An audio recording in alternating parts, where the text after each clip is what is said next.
Hi friends, hello, how are you. वापस से हम लोग एक और स्टोरी के साथ बड़े दिनों बाद, हम काफ़ी टाइम के बाद दोबारा मिल रहे हैं। आज की ये स्टोरी एक फादर और एक डॉटर की है। होता क्या है, एक दिन एक डॉटर अपने फादर के पास पहुंचती है बड़ी परेशान सी और आकर बोलती है, पापा मैं बहुत परेशान हूँ, मुझे समझ में नहीं आ रहा है मैं क्या करूँ। फादर बोलता है, हुआ क्या है बेटा। पापा, बहुत प्रॉब्लम्स हैं लाइफ में और एक प्रॉब्लम ख़त्म नहीं होती है, दूसरी प्रॉब्लम शुरू हो जाती है। मुझे पहली प्रॉब्लम का सोल्यूशन मिलता नहीं है और दूसरी प्रॉब्लम आके सामने खड़ी हो जाती है। मुझे समझ में नहीं आ रहा मैं क्या करूं।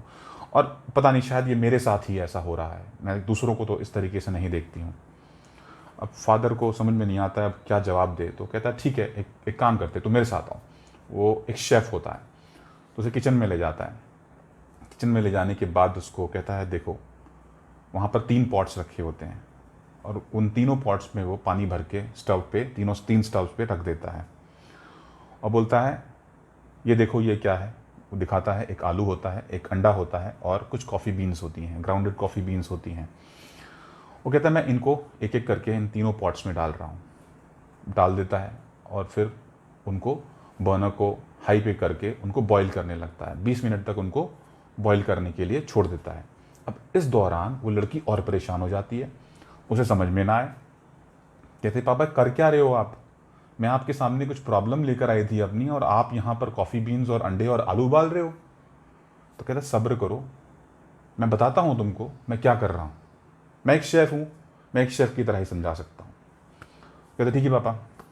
20 मिनट पूरे होते हैं, वो बर्नर सारे ऑफ करता है और फिर एक एक करके सबको निकालता है, पहले आलू को, फिर अंडे को और फिर कॉफ़ी बीन्स को एक कप में। और पूछता है अपनी बेटी से, तुम्हें क्या दिखाई दे रहा है। तो उसकी बेटी बोलती है, ये उबला हुआ आलू है, ये एक उबला हुआ अंडा है और ये कॉफ़ी है। और क्या दिख रहा है तुमको, फादर पूछता है। तो बेटी बोलती है, मुझे कुछ समझ में नहीं आ रहा पापा, आप मुझे और कंफ्यूज कर रहे हैं, मेरी प्रॉब्लम सॉल्व करने के बजाय मुझे और परेशान कर रहे हैं। तो उसके फादर बोलते हैं कि बेटा देखो, जब हमने इस आलू को डाला था पानी के अंदर तो ये एक हार्ड आलू था। जब अंडे को डाला था तो इसका शेल बाहर से हार्ड और अंदर से इसका कंटेंट लिक्विड में था। और कॉफ़ी बीन्स हमने ग्राउंडेड अंदर डाली थी। पर देखो, जब हमने इसको 20 मिनट सेम टाइम के लिए हमने उसको उबाला, सेम उसी तरीके के पानी में हमने इसको रखा, पर उसके बावजूद तीनों का रिएक्शन डिफरेंट था। कंडीशन सेम थी पर रिएक्शन डिफरेंट था।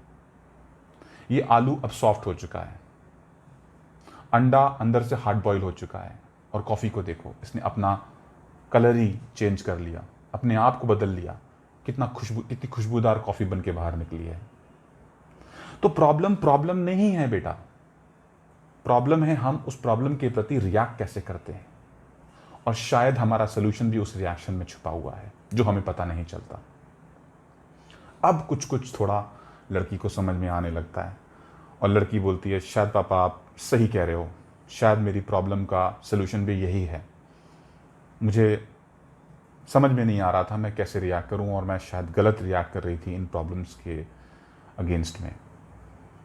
मेरे को समझ में आ गया है पापा, I got your point, what you want to say. Now my question to you guys is कि क्या ऐसा ही सिचुएशन हमारे साथ नहीं होता, हमारे बच्चों के साथ, हमारे आसपास के लोगों के साथ नहीं होता। जब हम प्रॉब्लम में होते हैं तो हम प्रॉब्लम से इतना घबरा जाते हैं कि हमारा रिएक्शन उस प्रॉब्लम के प्रति नेगेटिव हो जाता है और एक negative reaction obviously negative result लेकर आएगा। तो let us understand this fact कि प्रॉब्लम सबकी लाइफ में है, मेरी आपकी सबकी लाइफ में है। हम उस प्रॉब्लम के प्रति रिएक्ट इस तरीके से करें कि वो प्रॉब्लम हमारे लिए एक अपॉर्चुनिटी बन जाए। जो प्रॉब्लम थी वो एक हमारे लिए एक नई सिचुएशन के लिए एक सीढ़ी बन जाए और हम उन्नति करें, प्रोग्रेस करें। यस और नो। आई होप आपको ये स्टोरी अच्छी लगी। फिर मिलते हैं एक और स्टोरी के साथ। तब तक के लिए धन्यवाद। Thank you. Take care.